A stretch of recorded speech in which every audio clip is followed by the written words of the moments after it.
Our Constitution says that, it's patterned after the United States Constitution. There's a Bill of Rights, freedom of the press is guaranteed, and yet at the same time what we are seeing is death by 1,000 cuts, information operations on social media, coupled with proxy wars by government proxy media, online state-sponsored hate, and then finally, in our case, the weaponization of the law. In 14 months, I've had 11 cases filed against me in Rappler. I've posted bail about 8 times in a little over 3 months. I've been arrested twice in 5 weeks. I've been detained once. I've posted more in bail and travel bonds than Imelda Marcos, who has been convicted, right? Journalists are under attack, so this is not debatable. Where will it lead? How much of our freedoms will we give up? And I think the other part of that is when journalists are under attack, democracy is under attack. How do you respond?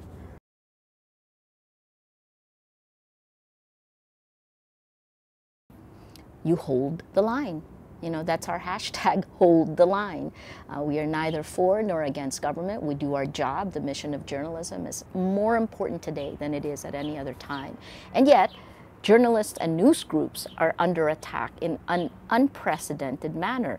You have social media platforms now taking away the gatekeeping power of journalists, of news groups, right? And yet, they don't take the responsibility of gatekeeping. They take distribution.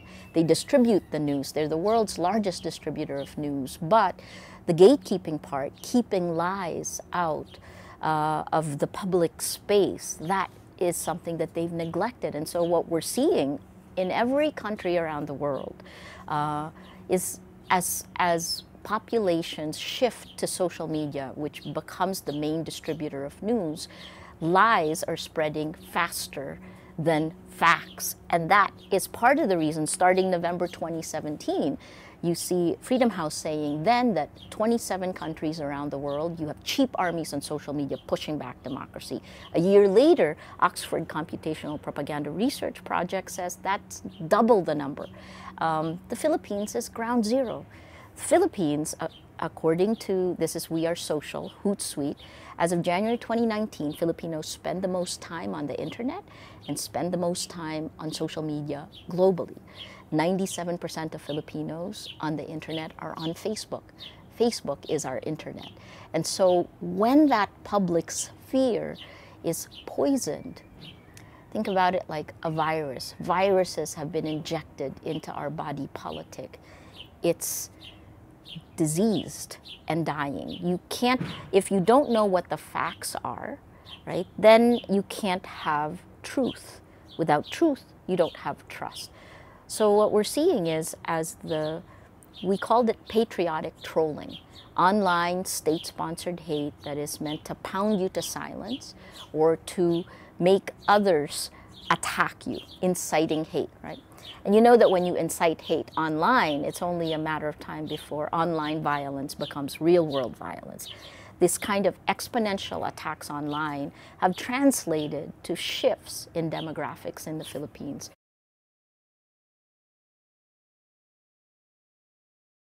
I think we were the petri dish for that. Duterte was elected in May of 2016. 1 month later, you had Brexit. Trump was elected November of 2016. So this is, and I don't think it's a coincidence that the Philippines is the petri dish, not just because we're on social media, but also because we're the only former colony of the United States, English speaking, and very connected on social media.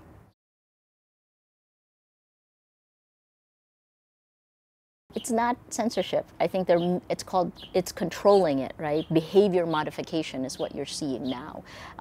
What you're seeing is, in the past, you can choke it by censoring, right? This one, you pound it 1,000,000 times so that lies become facts, right? This one, you just push so much on a normal person that they can't tell what is real, what's fact from fiction. And in that sense, because they're unsure, the voice with the loudest megaphone wins. It's very Russian disinformation, right? It's information warfare. And in our that case, it's very clear information operations are targeting our citizens. Again, if you look at Russian disinformation, right? Russia targeted its citizens first, then went outside. We looked at the Ukraine as a model for how we could deal with this information operations, and then slowly it seeped to all parts of the world. It is insidious. It has weakened democracies, and more than anything, working alongside with the algorithms of the social media platforms, it has segmented populations. We do not agree on the facts. If you cannot agree on the facts, you have no democracy. The voice with the loudest megaphone wins. And whether that's Putin or Trump or Duterte, you're seeing the impact in countries all around the world.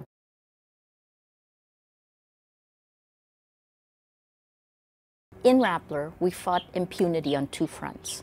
In terms of the government, the UN estimates since July of 2016, at least 27,000 people have died in a brutal drug war. The other level of impunity is from an American technology company, Facebook. It's behavior modification. It is information operations to the point that you are tearing down reputations. It is astroturfing what government wants to happen. So, for example, in the case of our Senator Laila De Lima, she was branded a drug pusher. She wasn't. She's never been. That's never been proven. But when a lie is told a million times on Facebook, it is the truth, and that's the world we live in today. When people don't know what the truth is, what the president says matters, becomes the truth, right? So power gets more powerful by manipulating people. I think what the biggest change in our world is technology. It is the amplification of lies that have threatened democracies all around the world. The irony, of course, is these are American companies who espouse liberal democratic values, but their business model and their algorithms have empowered autocratic style leadership all around the world. And the Philippines is just one example. Rappler just happens to have, the way we fought back was having data. We collected our data, we know it, we told our people about it, and we have been doing that for 3 years. Way before Mark Zuckerberg testified in front of the US Congress, in August of 2016, I went to Facebook with the data and told them, you have to do something about this, because if you don't, you have US elections coming up and Trump could win. August 2016, no one believed it. We all laughed. But when he won, Facebook came back and asked me for the data again, right? So our world has changed, and we're still using old words to define this. This is a new landscape. Even the ideas of censorship, now it's outdated. What you have is engulfing with chaos, engulfing with exponential lies, so that you can turn a lie into a truth and turn a fact into fiction just by online manipulation.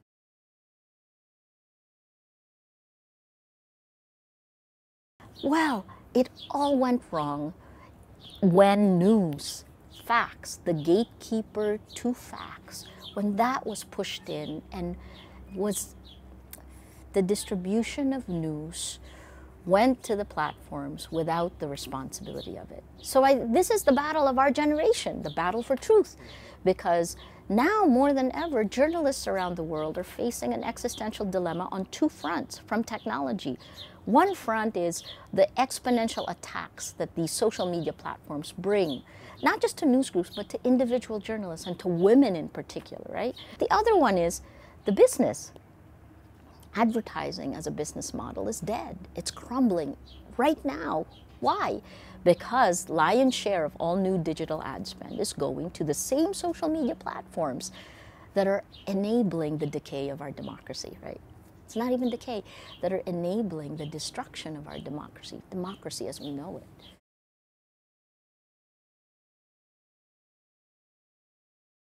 It's much easier to be in a war zone than in the digital world today, because you know exactly where the gunfire is coming from. the problem today is that you cannot tell fact from fiction. And as a journalist, you know, having gone through all of what I've lived through, when you live through and you take the values and the standards and ethics of what journalism is, the mission of what journalism is, there's absolutely no way that I will duck at a time when it matters. This time matters. What we do today matters. It will create the future. This is it's a very dynamic time. It is creative destruction. The social media platforms, they've destroyed it, right? So how do you fix it? Well, in our case, it really makes sense to jump in and fix it. Because look, in the long term, it's education. In the medium term, it's media literacy. But in the short term, the only people who can fix this, unfortunately, are not the journalists. They're the social media platforms. But the journalists need to continue doing their jobs.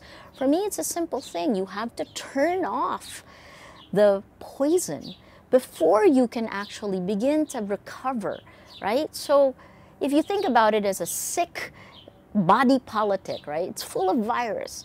It's a disease body. Well, you have to actually begin to stop the infection and start the medicine. The medicine are facts. It's truth, right? So you go back. Time magazine called us the guardians of truth. Now more than ever, journalism needs to be that.